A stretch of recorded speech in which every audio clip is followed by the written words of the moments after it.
Hey, true crime fans! Tired of ads interrupting your gripping investigations? Good news. With Amazon Music, you have access to the largest catalog of ad-free top podcasts included with your Prime membership. After all, ads shouldn't be the scariest thing about true crime. To start listening, download the Amazon Music app for free or go to amazon.com/ad-free-true-crime. That's amazon.com/ad-free-true-crime to catch up on the latest episodes without the ads. Okay, it's official. We are very much in the final sprint to Election Day. And face it, between debates, polling releases, even court appearances, it can feel exhausting, even impossible to keep up with. I'm Brad Milkey. I'm the host of Start Here, the daily podcast from ABC News. And every morning, my team and I get you caught up on the day's news in a quick, straightforward way that's easy to understand, with just enough context so you can listen, get it, and go on with your day. So, kickstart your morning. Start smart with Start Here and ABC News, because staying informed shouldn't feel overwhelming.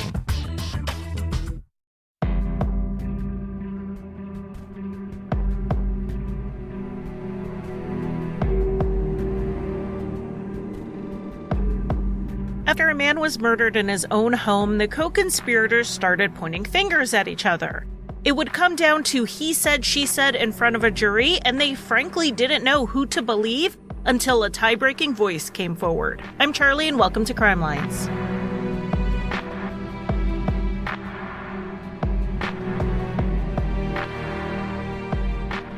Hello and welcome to Crimelines, and thank you to Nate for suggesting this case to me.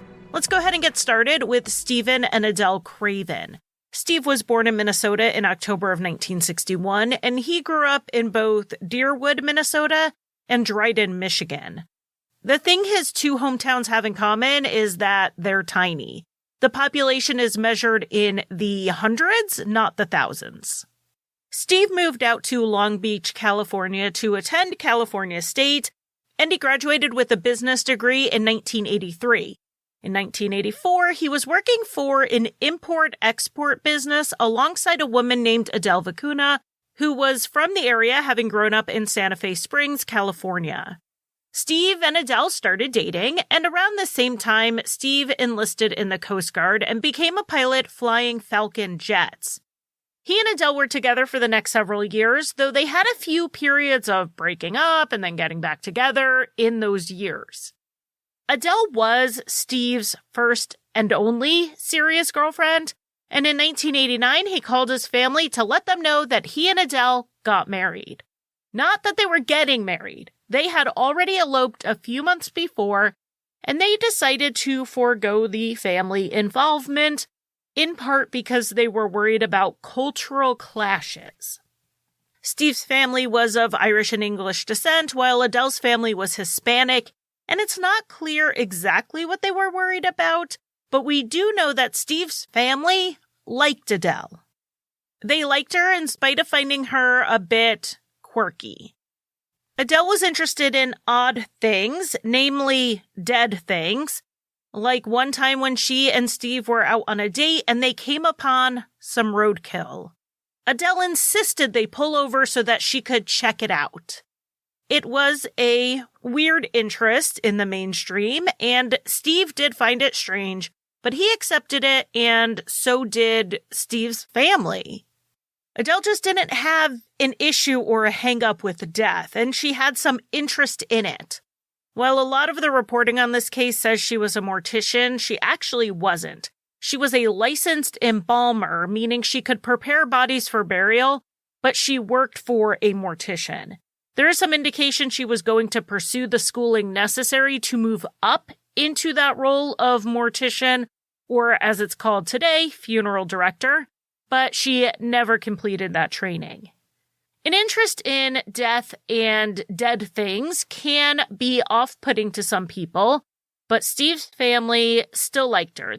They found her to be a little on the quiet side, and she seemed mild-mannered and even. When Steve finished his stint in the Coast Guard, he moved into commercial piloting and took a job with Delta. And then in 1991, Steve and Adele welcomed their first son. When the baby was around 6 months old or so, they packed up and moved to Edgewood, Kentucky. At the time, the Cincinnati airport was a Delta hub, and Edgewood was just 15 minutes away. This would make it much easier for Steve to move up in his career, but also it was just a great place to raise a family. And it was certainly much more affordable than California. With the birth of their son and the move to northern Kentucky, Adele put her career on hold to be a stay-at-home mom. She had a little bit of trouble finding community in the area since she was Latina, and she was used to having a cultural community in Long Beach. And that was not something she was able to find easily in the Cincinnati suburbs in the early 1990s. The family did attend church, though, and that definitely helped Adele make some friends. In 1994, their second son was born, and Adele was fully immersed in the role of stay-at-home mom. Steve was generally gone for 5 or 6 days straight, so trying to balance a job and small children for Adele would have been tricky. Steve would go out on about 3 of these flight schedules a month, but when he was home full-time. He didn't have to go into an office. So this meant he was completely gone for about half of the month, and the other half he was fully accessible to Adele and the kids. Neighbors would see him outside riding bikes with the boys or playing with them, and he would even pop in at their school to have lunch in the middle of the day. The Craven family was well-liked in the neighborhood. The kids were polite little boys, and Steve would pitch in to help neighbors as needed, doing things like mowing an elderly neighbor's lawn. As an avid hiker, runner, and bike rider, Steve had a huge honor when he was chosen by Delta to carry the Olympic torch for a portion of the cross-country relay in 1996. It wasn't long after that, in the late 1990s, when things started to get strained between Adele and Steve. One major issue between them had to do with money. Steve made a very good salary. Based on what pilots of his experience made at the time, it's estimated he would have made about $200,000 a year, which would be more than $360,000 in today's money. And Adele, who had grown up in a big family that didn't have a lot of money, she enjoyed having some room to spend. Steve, however, thought about it differently. He saw that they had 2 kids they would need to put through college and a retirement to save towards. He would get upset with Adele over her spending, and she would disregard the guardrails he would try to put up. Steve was gone half the month, and this was before we could just check our bank accounts with apps on our phones. So he wouldn't know what Adele spent until he got home, and it was too late. So Adele had issues with overspending, and Steve had issues with control, and not just around money. He wanted things done the way he wanted them done, so he would criticize when they weren't. He would tell Adele that she wasn't keeping the house clean enough, and he would tell her what she needed to do with the boys while he was out of town. And then, when she put on an extra 25 pounds, he criticized that too. To control Adele's overspending, Steve ended up taking away her access to the checking account and to the credit cards. He would give her cash, and that's all she could have. Money can be a major source of arguments in a marriage, but exerting financial control over your partner is not the answer. It only causes more issues. And Adele talked to a friend about divorcing Steve. But how would that work? She didn't have access to money, and even if she got a job, she wouldn't make nearly as much as Steve did. She worried that the disparity in incomes would impact her getting custody of the kids. Adele's mother ended up sending her money to retain a divorce attorney, but Adele never ended up doing that.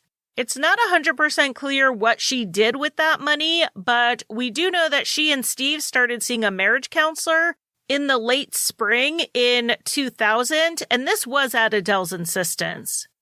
Steve was willing to try marriage counseling because he was hoping they could work through these issues.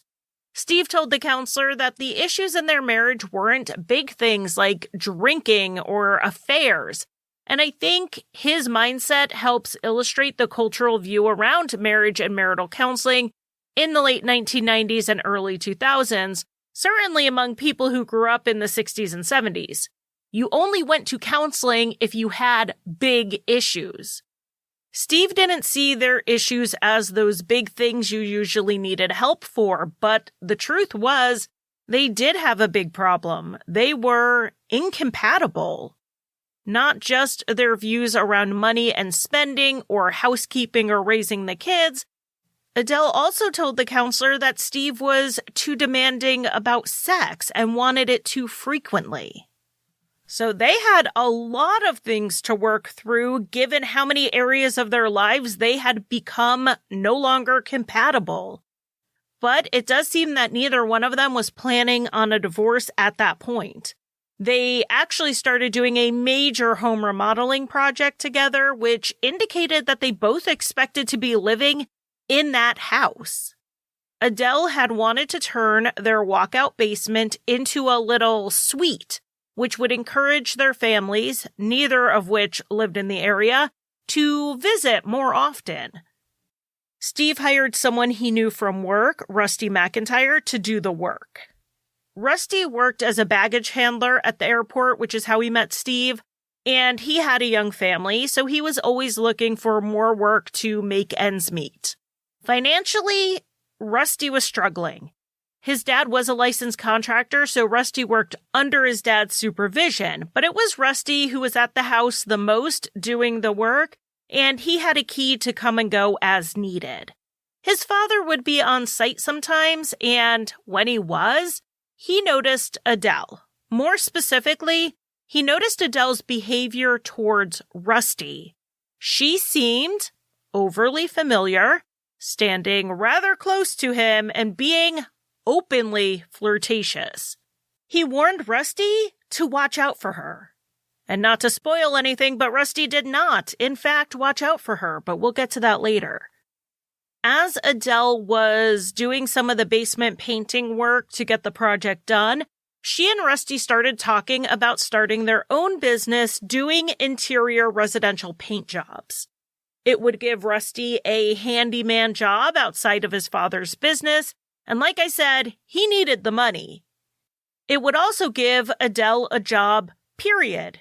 She was a stay-at-home mom to a husband who traveled a lot, and her boys were 6 and 8 years old and in school. This would give her a job that was flexible enough to work around their schedule. For Adele, she didn't need the money to pay the electric bill like Rusty did. She needed or wanted it for spending money. This would be a solution to the money issues in her marriage, because remember, their issues were not that there wasn't enough money. There was plenty. They argued over where the excess should go and who should control spending it. Well, if Steve's income handled the family finances and the budget and the savings, anything Adele made above that would just be hers to spend. So Adele and Rusty began spending a lot of time together as they started working on this business idea. Neighbors would notice Rusty's truck outside of the house, and it would be parked there for hours. And if Steve happened to be away flying a plane somewhere, they noticed that the truck would sometimes be there overnight. The rumors were flying through the neighborhood, but Steve hadn't heard them yet. That said, Steve was good at reading people. His family said few could pull anything over on him, and that's definitely the case here. He was suspicious, and even more so when he found a cell phone in the house. It was Adele's, and Rusty had bought it for her. Steve looked at the call log and saw that every call to and from the phone was Rusty's number. He brought it to Adele and asked her about it. She said that it was just for their business together because Rusty needed a way to get in touch with her regarding these various jobs. And Steve didn't buy it. He told her she needed to give Rusty the phone back. It was simply not appropriate for her to have a phone paid for by another man who was also married. And I'm sure Steve made note of the sheer number of calls on that phone. It seemed excessive for what is essentially a side job. That probably had a lot to do with why he wanted Adele to return this supposed work phone. It's not clear the exact resolution Steve and Adele came to. Whether he eventually just accepted her explanation about the phone or she promised to give it back and then hid it from him again, we don't know, but we do know she kept the phone. And we also know that Steve did not break off his friendship with Rusty. They were still speaking to each other, and they even went on a fishing trip in July of 2000. Rusty was also still finishing up little things in the basement remodel, and one thing he needed to come over to fix on July 12th, 2000 was an issue with the bathroom shower head in that it was leaking. That morning, Adele dropped one of their sons off at camp and then took the other to a neighbor's house, and that neighbor took the son out grocery shopping with her. Adele wanted the neighbor to just entertain her son for an hour or so while they got the shower head fixed in the bathroom, and then she would be by to pick him back up. According to Adele, Rusty came over, he checked out what was happening with the bathroom shower, and then he left. Around 10:30, she also left to go pick her son up, and then she went out to run errands. She had to go to the bank, she paid a bill at the cell phone store, she got lunch, she went to a house she was doing a painting project on, she picked up her other son at camp, and really, they were just gone all day. It wasn't until 8:30 that she and the kids got home. And when they pulled up to the house, Adele froze. The door was open and there was a light on, which didn't make any sense. Steve wasn't working that day, but he had decided to take a last-minute flight to New York to go see a friend, because that's the sort of thing you can do when you're a pilot and you fly for free. So Steve was in New York. No one should have been at the house at that point. Adele looked just inside and she could see that the office area was ransacked. It looked pretty clear that her house had been broken into, and not knowing if the intruder was still there, Adele took the boys to a neighbor's house and they called the police from there. The neighbor, Vern, decided he was going to walk around the outside of the house to just see if he could see what was going on. He got to the backyard where he could see into the walkout basement through the sliding glass doors, and there he saw a man at the bottom of the stairs. He was on the floor and he was not moving. Adele had told him that Steve was in New York, so Vern's first thought was that this must be the intruder. By this point, Adele had already called 911 from Vern's phone to report that she thought there was someone in her house, and Vern came back telling her that there was a man in the house, but he was on the ground and looked like he needed help. The police entered the home and they found the man right where Vern said he would be, and he was dead. They looked around for photos to see if this man was someone who lived in the house, and they found a family picture. By comparing that picture to the body, they confirmed that this was 38-year-old Steve Craven lying in a pool of blood. It would turn out that Steve was hit mostly on his head, and he had been hit nearly a dozen times. He had defensive wounds as he blocked the blows, but they also learned that Steve had been shot 3 times. There were bloody boot prints leading away from the body, and a shell casing was found at the scene, and it was a .38.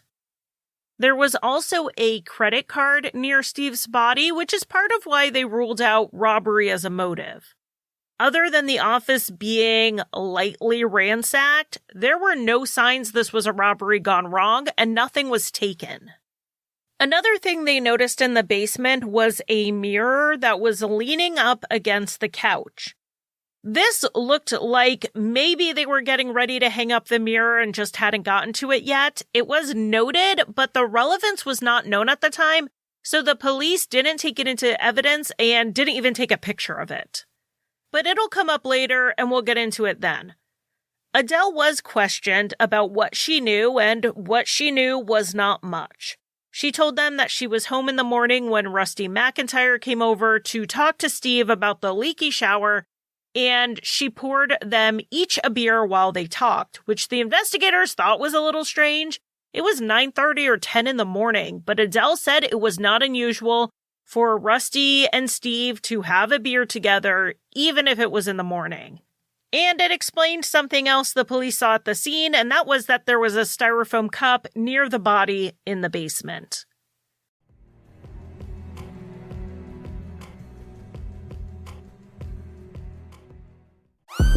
علي الحماس مع منيو بيتزا هات ماي بوكس الجديد. 4 خيارات ماي بوكس تعدلها على كيفك وزيد عليها اختيارات ما لها حدود. اطلب ماي بوكس اليوم وخليها على ذوقك.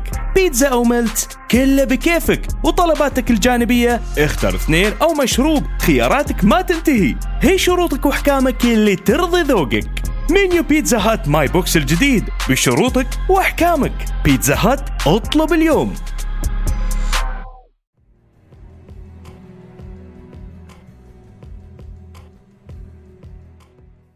Adele said she left around 10:30 to run errands, which was shortly after Rusty himself had left, and she pulled out a bunch of receipts from that day showing that she had been gone all day. The investigators also asked Adele about any guns they had in the house, and she told the police what Steve owned, including a .38, which they were interested in because they believed that was the murder weapon. But she said they didn't actually keep it in the house. It was stored in a safety deposit box at the bank. So that was a lead they were going to follow up on. But in the meantime, back at the station, the investigators learned about an incident from about a month before this. In early June of 2000, a beat cop was out on patrol when he saw a truck parked behind St. Pius Church. He walked up to it and found 2 people having sex. Of all the parking lots to have sex in, they chose St. Pius. St. Pius is named for Pope Pius X, who forbid Catholics from dancing the tango as it was too immoral. That's the church they picked. Anyway, the patrolman asked for their IDs and ran their names, and they were Adele Craven and Rusty McIntyre. So we have a husband dead in his home, and a wife who was the last one to see him alive, and she saw him alongside the man she was having an affair with. An affair she didn't tell the police about when they questioned her. And then we have some neighbors and friends come forward. When word got out that Steve was dead, that he had been murdered, they had a lot to say. The first person the investigators heard from, either the night of the murder or the very next day, was a neighbor named Susan. She said she suspected Adele was involved because of comments Adele had made recently. She would say things about how she couldn't stand for Steve to touch her because it made her skin crawl. Then she started making comments about how she wished his plane would crash. But then she'd laugh right away like she was kidding. Eventually, she got more specific, and at one point, she wondered aloud about hiring a hitman. But again, she followed it up with a laugh and played it off as she was joking. Susan initially took it that way. Adele was just venting with her dark sense of humor.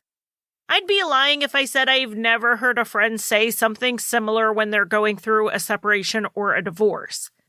I don't tend to have friends who use a lot of inflammatory language, so their comments wouldn't be, I wonder about hiring a hitman, more things like, I wish they'd just fall off the face of the earth. I wish they'd just disappear. Things like that, not actual specific death wishes, but I can see why Susan didn't think these were actual plans to kill Steve. Or they didn't seem like they were until Steve was actually murdered. And Susan was not the only one who told the police that they had heard these things.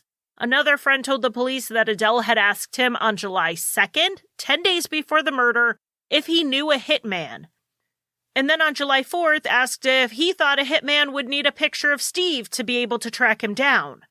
And then on July 7th, she told her boy's babysitter that if anything happened to Steve, don't ask her about it because she wouldn't want to have to lie. Like Susan, they didn't take Adele seriously. She had a dark sense of humor. She never seemed to be a violent person who would really want to kill someone. That was until Steve ended up dead. So now the investigators have a wife who was having an affair and was talking about wanting her husband to die. That landed her on the top of the suspect list.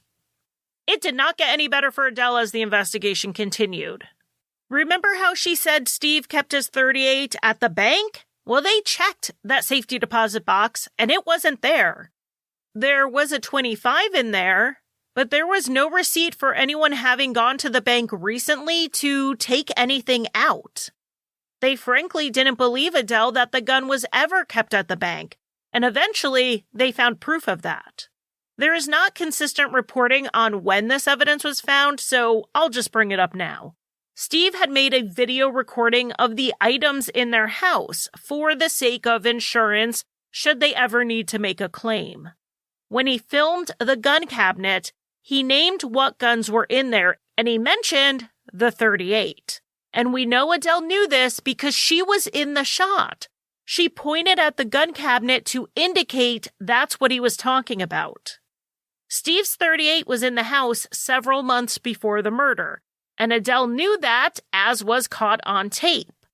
When the house was searched immediately after the murder, however, the gun was gone. The investigators wanted to talk to Adele again, and this time they made it clear to her that they already knew about the affair, and she admitted to it, but she said it really wasn't that deep and it was over before Steve's murder. She and Rusty had sex a few times, it meant nothing to her, and it ended after a couple of weeks. But that's not what the neighbors were saying about how frequently they saw Rusty spend the night when Steve was away. The police again searched the Craven house and they searched Adele's car, and what they found raised a few alarm bells. They found a bag with everything Adele would need to flee. It had clothing for her and the boys, her birth certificate and theirs, her passport, makeup, and a phone charger. It looked like Adele might be planning to get out of town very soon. In fairness to Adele, this bag also had notes from their marriage counseling appointments in it. So the bag may have been packed for her to leave Steve and not kill him and flee. I mean, it could have been for that too, and that's certainly what the investigators were thinking. So they went back over Adele's initial statement from the night of the murder with this new information they had gotten through the investigation, and this time, through this lens, they noticed something. After Adele was told that a body was found at the bottom of her basement stairs, she never asked who it was. She seemed to assume it was Steve, but why would she assume that? She thought he was in New York, and the investigation showed that she never called the airline, she never called the friend in New York that day, so she never knew that he hadn't made it there. Even Vern thought it was someone else at first, because it shouldn't have been Steve. The investigators also did digging on Adele's alibi, of course, and it checked out in the sense that she was seen leaving the neighborhood around 10:30, and all of her trips to the bank, the cell phone store, lunch, all of that was accurate. But it got a little odd when they looked at the details of some of these outings and not just the timestamps. Let's start with the bank. Adele went there and took out a $4,000 cash advance from one of Steve's credit cards. One of the biggest issues in their marriage was that she didn't have access to money and he monitored the budget like a hawk. Why did she think she could get away with taking out that much money, particularly a cash advance on a credit card? Was it because she knew he would never find out about it? After the bank, Adele said she went to the cell phone store.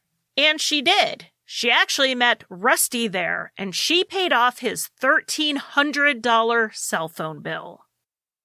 And then we get to the painting job Adele said she went to in the afternoon. It turned out Adele was supposed to be at that job at 10 in the morning. She called the client Susan around 11 and said she was running late. She was already an hour late at that point.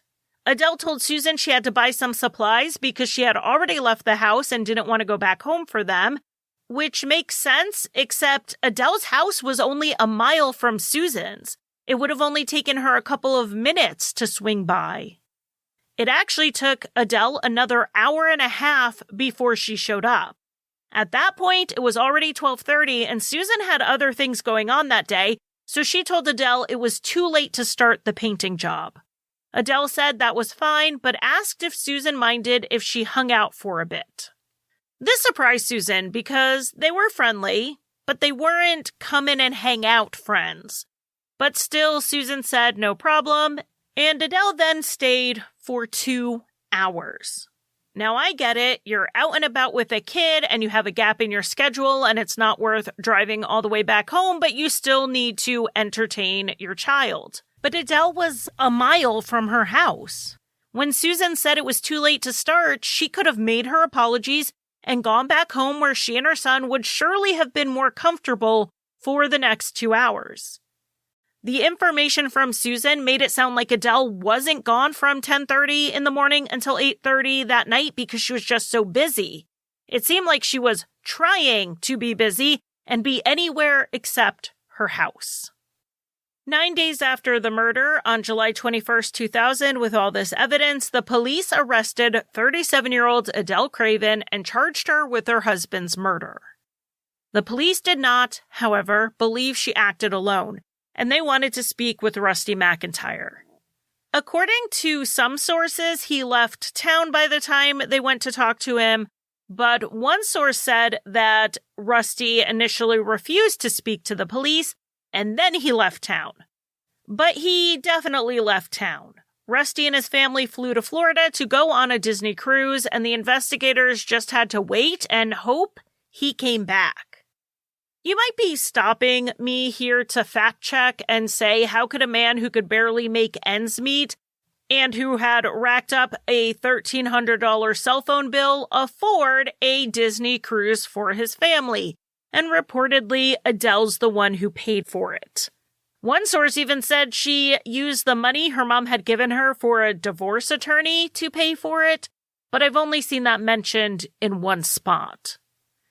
After Rusty's cruise was over, he did get on his return flight on July 28th, 2000, and when it landed in Cincinnati, the police were at the airport ready to talk to him. And they had invited some of their friends from the media to also be present. They did this purposely because they wanted a bit of a public scene to put Rusty on his back foot. And it worked. They asked Rusty to come with them, and he did, though he was visibly nervous. The police also searched his home and his truck, and that is where they found a love letter from Adele hidden in a toolbox and a bill for their quote-unquote business phones. This bill listed out the phone calls made to and from the phones, and in the 6 weeks leading up to Steve's death, they had more than 500 calls between them. That averages out to about 12 calls per day, but on the day of the murder, it was an above average day, and they spoke 24 times. So the investigators had plenty to ask Rusty about when they got him into the interrogation room. He first denied he knew anything, but that didn't last long. It didn't take much pressure at all for him to crack. Rusty confessed to everything. He admitted he had been having this affair with Adele. He said that they had bonded over their unhappy marriages. But Rusty's marriage was not happy due to stressful circumstances. They never had enough money in spite of Rusty working all the time. He worked all the time, so they never had time together, that sort of thing. But the point was that Rusty was more generically unhappy than how Adele portrayed her relationship with Steve. She told Rusty that Steve mistreated her and the boys. And it's not clear from the information I have access to exactly how far she took the claims of mistreatment, but Rusty said that Steve's poor treatment of Adele and his hefty $500,000 life insurance policy were the motives behind the murder. According to Rusty, Adele initially wanted Rusty to kill Steve. They came up with a few ideas. Since Steve ran and biked, they talked about ambushing him while he was out on a trail. Steve went on that fishing trip with Rusty days before the murder, and Rusty thought about doing it then. He thought he could make it look like a drowning, but there were just too many other boats around and he chickened out. Adele thought she might have to take matters into her own hands and said that if she ever had the opportunity to shoot Steve, she would take it. But they both realized they were not going to get it done themselves, so they decided to hire a third party. And that was a man who was not on the police radar at all, Ronald Pryor. Ron was a guy Rusty knew always needed money. He would take on just about any odd job he could find to make a few bucks, and he was also not that hard to manipulate. According to Rusty, he led Ron to believe that his friend was married to an abusive man that they needed to take care of. Ron resisted at first, but he eventually agreed to kill Steve for $1,000 immediately and then $14,000 to be paid out over time. The murder was initially supposed to occur on the evening of July 12th, since Steve didn't have to work that day and would be home. Rusty and Ron met around 9 in the morning, and they waited for Adele to call them over to the house. The initial plan was that they would get an idea for the layout and finalize the plans for the murder. But Steve made those last-minute arrangements to fly to New York that evening. So Adele called at 9:12 a.m. and said the murder actually had to happen immediately. No more discussion, no more planning. Since one kid was already at camp, Adele just had to make sure the other one was with the neighbor so that neither of them were in the house at the time. Ron rode in the back of Rusty's truck and snuck into the Craven's basement to hide, while Rusty went through the front door. Adele set up a mirror leaning against the couch so that Ron could see from his hiding spot when Steve was in the basement. Adele poured Rusty and Steve beers before they headed down to check out the leaky shower. While Rusty and Steve were in the bathroom, according to Rusty, Adele called out to Steve that their pet ferret was loose in the garage. He headed towards the garage to deal with it, and Adele quickly shut the door in his face. Steve must have been confused, but this is when Ron jumped out and struck him on the head with a crowbar. Rusty said he was hiding in the bathroom with the water running so that he wouldn't hear the murder happen, so he doesn't know exactly how it occurred. With Steve on the floor after several blows, Adele, Rusty, and Ron all huddled together outside the house to talk next steps. But either Ron or Adele said that Steve was still breathing. Adele handed Ron the gun, the missing .38, and ordered him to shoot Steve. So he went back in and shot him once. He came back out, and Adele said she thought Steve was still alive. So she reloaded the gun with 2 more bullets, and he went back in and shot Steve 2 more times. Adele told Rusty that they needed to delay people from finding Steve's body too soon. She knew, thanks to her training, that the longer someone is dead, the harder it is to pinpoint time of death. So Rusty and Ron got into Rusty's truck and drove off with the gun, the bloody clothes and shoes, as well as the crowbar. Adele left in her car to run all those errands and build an alibi. Rusty then took the bag of evidence and left it at the dump before he met back up with Adele. Thankfully, he was specific enough with the police on where he left it that they were able to track where that trash bag would have ended up, and they made plans to search the landfill.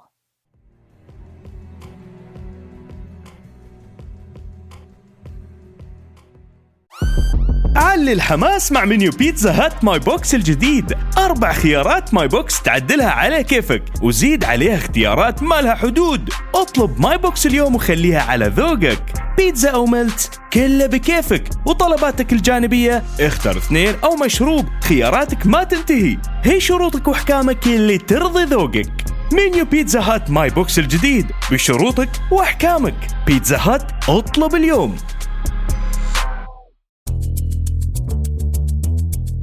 Okay, it's official. We are very much in the final sprint to Election Day. And face it, between debates, polling releases, even court appearances, it can feel exhausting, even impossible to keep up with. I'm Brad Milkey. I'm the host of Start Here, the daily podcast from ABC News. And every morning, my team and I get you caught up on the day's news in a quick, straightforward way that's easy to understand with just enough context so you can listen, get it, and go on with your day. So, kickstart your morning. Start smart with Start Here and ABC News, because staying informed shouldn't feel overwhelming.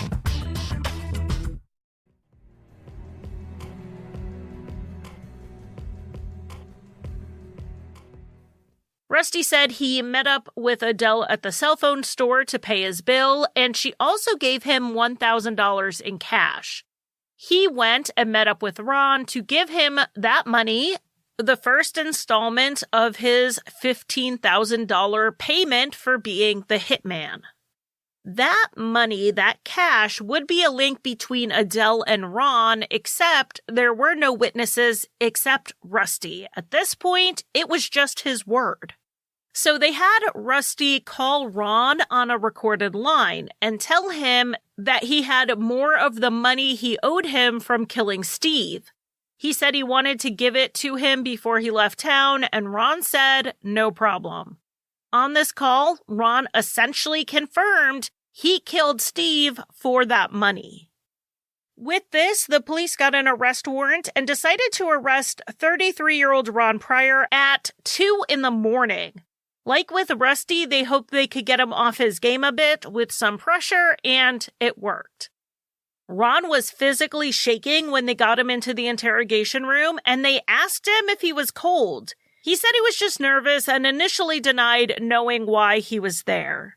But when they told him that they were listening in on that call between him and Rusty, he said, "You burned me, F Rusty, and everyone else." Ron then confessed to what he did, and his story mostly backed up Rusty's at this point. Unlike Rusty, though, he was in the room, and he saw that Adele was on the other side of the glass garage door while he beat Steve, but she didn't turn away.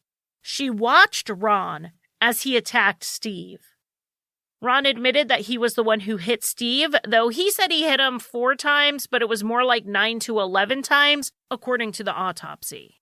So while the autopsy contradicted this part of the confession, it backed up something Rusty had said in his confession, but also something Adele had told them. They both said that Rusty and Steve drank beer that morning. But the autopsy found that Steve's blood alcohol content was 0. So he did drink this beer, but he died before he metabolized it. Meaning he couldn't have died at noon or 1 or 2 or for the times that Adele had a solid alibi. He had died shortly after drinking the beer. With 3 people in custody, the landfill search began, and it lasted about 2 weeks.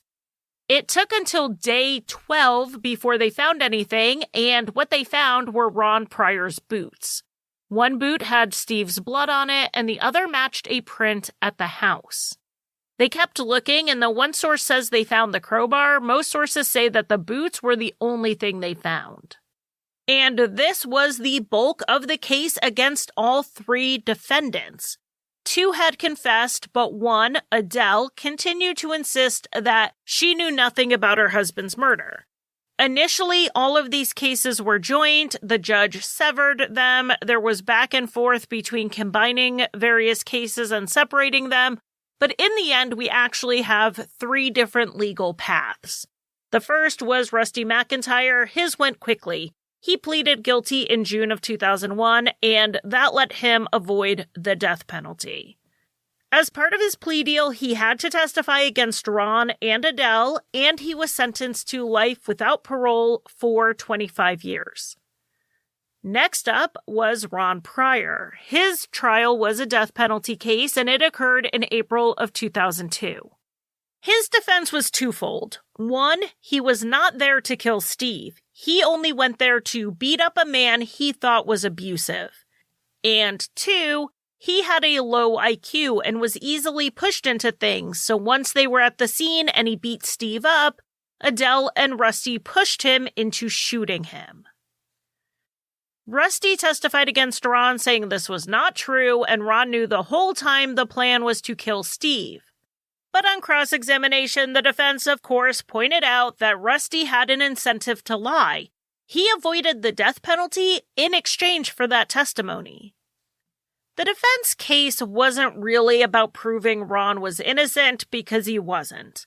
I mean, they tried to argue that his IQ was too low for him to form criminal intent, but this was a man with children who held down a job, sometimes multiple jobs, and his life was evidence that he knew right from wrong and had agency. That was mostly a lost cause, in my opinion, and the real focus of this was to try to spare him the death penalty. So it's really no surprise that the jury only took an hour and a half to find Ron Pryor guilty, but it took them 7 hours to recommend a sentence. And in the end, they did recommend the death penalty. The official sentencing, where the judge made the final decision, was scheduled for December of 2002, which would be after Adele's trial, which was held in November. At Adele's trial, the state called all of those witnesses who heard Adele complain about Steve, the marriage, and her talk about having Steve killed / wanting him dead. In addition to the ones I already mentioned, they also had another friend of hers who was going through a divorce. Adele had testified on his behalf in a custody case not long before Steve's death, and he told her that she should never get a divorce because the custody battle was just too hard, and Adele joked that maybe they could get a 2-for-1 hitman to kill both of their spouses.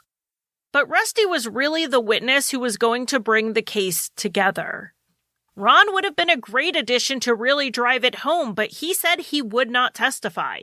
He was facing the death penalty, and he did not want to say anything that would jeopardize his argument to the judge as to why his life should be spared, or impact any future appeals. If he got the death penalty, there would be nothing but appeals for years to come. He was not going to compromise his own legal case to help them convict Adele. To get a little bit of Ron's side in, the state did have his girlfriend testify. She couldn't say anything about what Ron told her about Adele. That was hearsay. But she could testify that on July 12th, 2000, the day of the murder, she saw Ron with a large sum of cash. But like I said, it was really Rusty who carried the bulk of the state's case. He told the story, saying that he believed Adele was unhappy, and for him it was not about the money. It was about love. To illustrate one of Adele's roles in this murder, the state presented a photograph of that mirror set up in the basement so Ron could see Steve coming. They used it to show how Adele had set it up. That photo has been shown on pretty much every true crime show about this case, but what the true crime shows are not telling you that came out in court was that this photo wasn't taken on the day of the murder. It was taken weeks later on August 2nd. Members of Adele and Steve's church had gone out to the house to clean it up after the murder, and the state said someone moved the mirror. Before the police had the confessions of Rusty and Ron, they didn't realize the mirror was relevant. So the photos shown are an example. They're a demonstration of how the mirror was, or it could have been placed at the time of the murder. But this ended up being used against Rusty on cross-examination to undermine his credibility. Because back when he told the police about what he did after the murder, he claimed he got rid of that mirror with the other evidence. But then at trial, after the state was using this photo of the mirror, he changed his story and identified that mirror in the picture as the one used on the day of the murder. So which was it? Did he throw the mirror away, or was it left behind? Rusty's story just wasn't consistent, and the defense said there was a good reason why it wasn't. It was because he was adding things to falsely implicate Adele. Rusty was, according to the defense, an obsessed ex-lover who couldn't get over the fact that she broke things off. So he decided to kill Steve with the help of his friend Ron, but he acted without Adele. It wasn't until after he got caught that he decided the ultimate revenge was to tie her up in all of it. The evidence offered to prove this was the timeline. The defense called a 14-year-old neighbor to the stand who said she was walking home from a church class when she saw Steve standing in the doorway of their home. She put this at 10:50, which is after Adele left the home, and they could prove that with the bank receipts and the receipt from paying the cell phone. Adele's defense was that after Rusty left that morning, Adele left, and then Rusty double-backed and killed Steve. The issue was that Rusty had a receipt from Home Depot, time-stamped 1041, so he would have had to have done it after his trip to the Home Depot, but before he met Adele at the cell phone store. The state said that this was impossible because the window was too small. Rusty and Adele were at the Verizon store at 11:05. That's what the receipt said. How could Rusty and Ron kill Steve after 10:50 when the neighbor said she saw him and still have Rusty managing to check out at the cell phone store 15 minutes later? Now, let's say this 14-year-old was off on her time a bit and it was a little earlier than 10:50. The drive time alone from the Home Depot to the house and then to the Verizon store was 30 minutes. Yet the defense was saying that Rusty did that drive and killed Steve in 24 minutes. Well, the defense said that they could explain that because the time on the Verizon cell phone receipt was wrong. Based on the bank security camera, Adele was there at 10:43. Then it is a 16-minute drive to the Verizon store, and Adele said she was at the store for some time waiting on Rusty.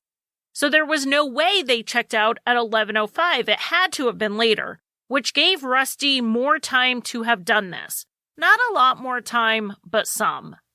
The defense then put on witnesses to testify to Rusty's state of mind and his temper in the month leading up to the murder.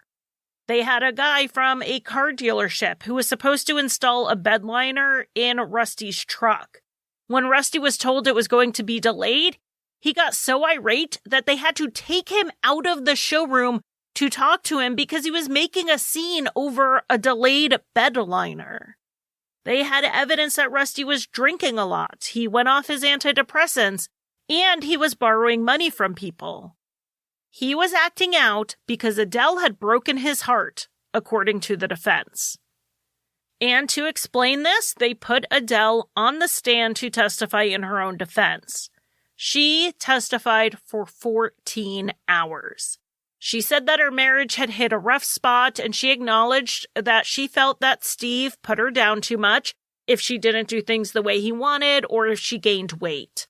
The feelings of rejection in her marriage led to her having an affair, but her relationship with Rusty was just a short fling that came out of her need for attention and validation.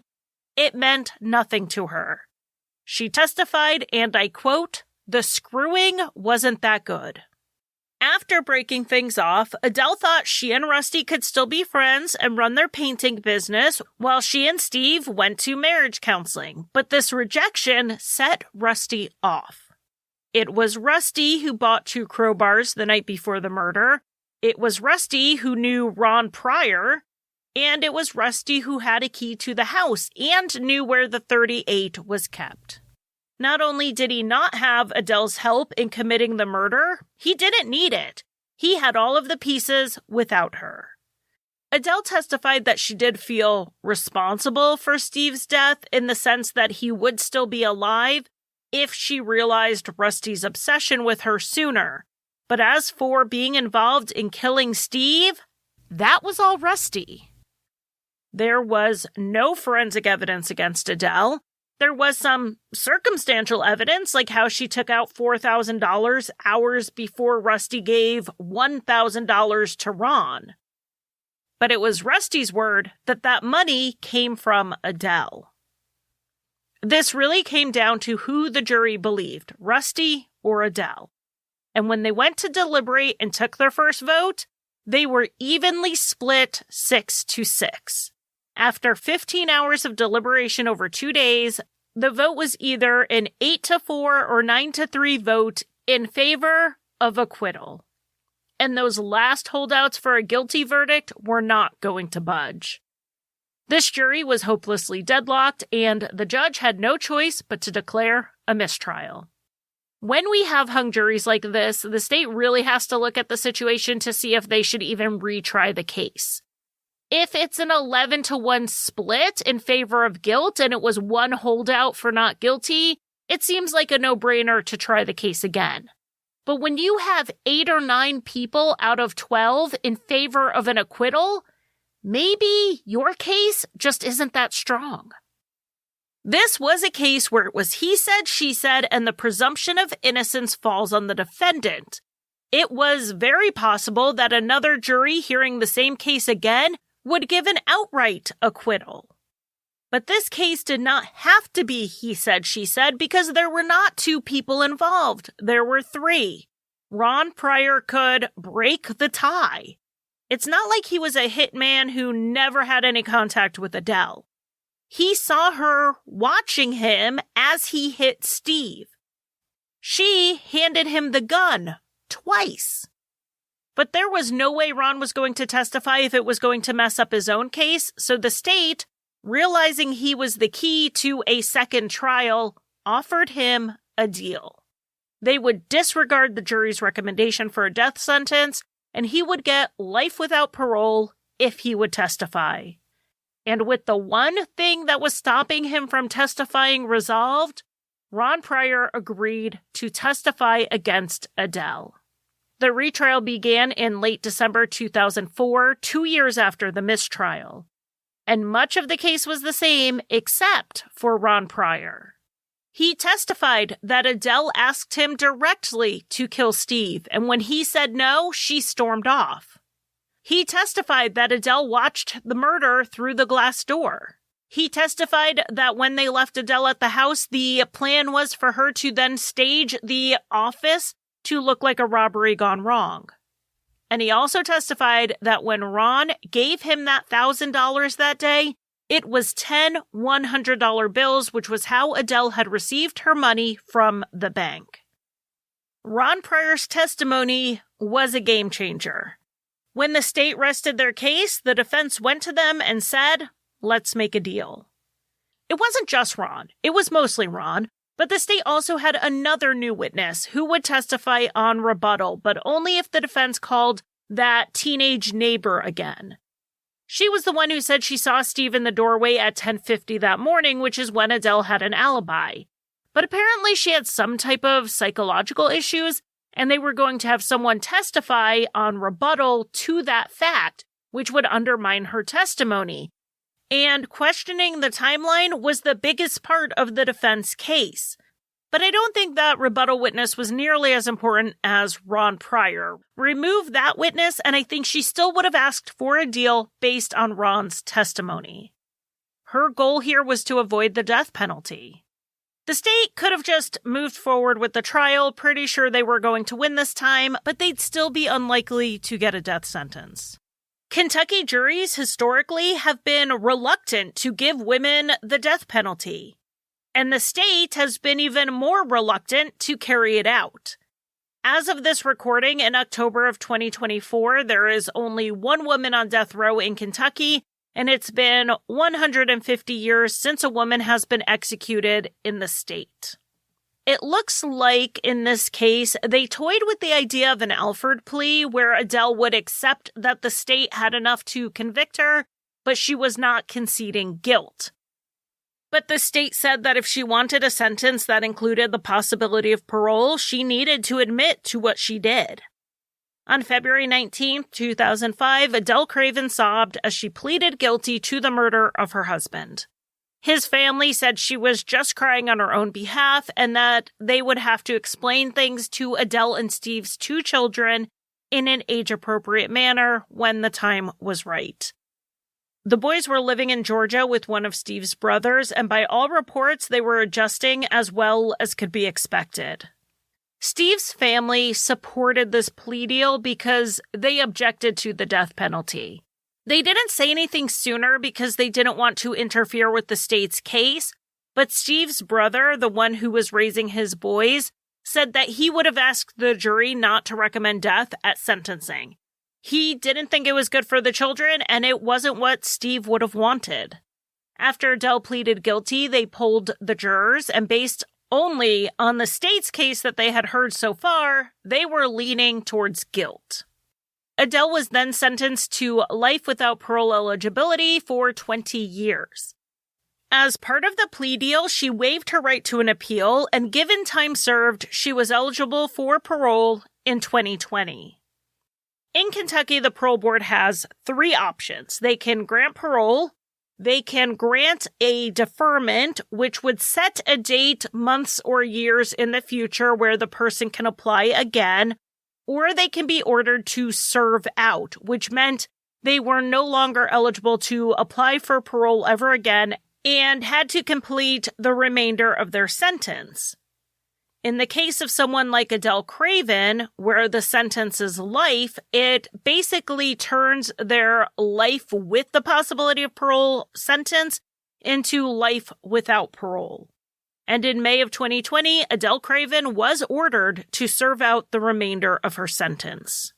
There was a glimmer of hope in 2021 for inmates like Adele when the parole board chair briefly changed this policy for those with life sentences. The new rule was that those serving life sentences could not be given serve-outs the first time they were up for parole. They would be eligible for a second hearing after no longer than 10 years. So it looked like Adele was going to be back up for parole in 2030, except that this rule change was wildly unpopular. It was reversed not long after, so Adele, as it stands now, has no further chances of parole. I can see so many scenarios where someone may not be ready for parole after 20 years, but they may be ready after 30 years, particularly as they age. I don't imagine Adele, who is 61 now and will be 67 in 2030, will be much of a risk to the public at that point, but this is how Kentucky does things. Ron Pryor was not given parole eligibility, and Rusty McIntyre will be eligible to apply for parole in July of 2025, which is 9 months from when I'm recording this. I'll keep an eye on the parole proceeding next summer and update you if anything happens. I suspect that unless he can show that he made significant efforts at rehabilitation from behind bars, he'll also be given a serve-out. Now, the reason I wanted to cover this case is because there was a mistrial. And mistrials are a pretty big topic of discussion right now due to the John O'Keefe case. If you're not on social media, you may not be fully aware of this case, but the basics of it are that a police officer, John O'Keefe, was found dead outside of a home where his friends were having a party. His girlfriend, Karen Reed, was arrested and charged with second-degree murder under the theory that she drunkenly hit him with her car. I was shocked to see a vehicular homicide case get this much attention. It became a very big case, particularly on social media, for a number of reasons. And we have Justice for John O'Keefe people on one side and the Free Karen Reed supporters on the other, who are really getting into it with mostly online clashes. In the end, what really mattered was what a jury thought, and this case ended in a mistrial due to a hung jury. It is set for a retrial in a few months, and the question is, what will the state do this time in their case against Karen Reed that they didn't do the first time to convince a jury? We won't know that until the trial happens, but this case, the murder of Stephen Craven, really shows us the impact of new evidence and how everything can change with just one more witness coming forward.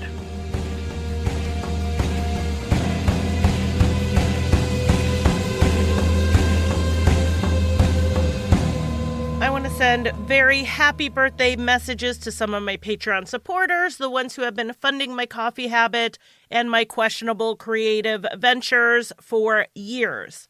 I want to say happy birthday to Sarah, Olivia, Christine, Deb, Tara, Ms. Lynn, Pink, Chiquita, Portia, Ariel, Mary, and Danny.